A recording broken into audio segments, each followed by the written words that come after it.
దేవేంద్ర, వీరంతా భూతగణాలు. ధ్రువుని పవిత్ర దర్శనం వల్ల శాపముక్తులైనారు. అందుకే దేవలోకంలో అడుగుపెట్టగలిగారు. అమృతం ఇచ్చే వారి అరచేతులే కాలినవి. ధ్రువుని తపస్సు భంగం చేయబోయి వీళ్ళందరినీ శాపముక్తులు చేశారు. ఇలా మీరు చేస్తూ పోతే స్వర్గం నరకంగాను, నరకం స్వర్గంగాను మారవచ్చు. నారాయణ నారాయణ. మునీంద్ర, ధ్రువుని తపోభంగం చేయగల ఉపాయం ఏదైనా తమరే సెలవివ్వాలి. ఉపాయమా? ఏం చెప్పను? ధ్రువుడు యువకుడైతే తమరి పాటికి రంభనక్కడ పంపుండేవారు అతని తపోభంగానికి. కాని అభో శుభం తెలియని బాలుడే ఆ ధ్రువుడు. మాతృమూర్తి మమత తప్ప మరి ఏమీ ఎరగడే.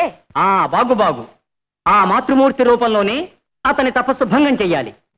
ప్రయత్నించి చూడండి, మీ పని అదే కదా. నారాయణ. రంభా, ఆజ్ఞ దేవేంద్ర.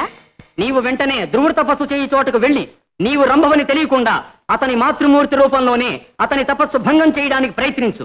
నీవు తక్షణమే ఆ చోటకు వెళ్ళు.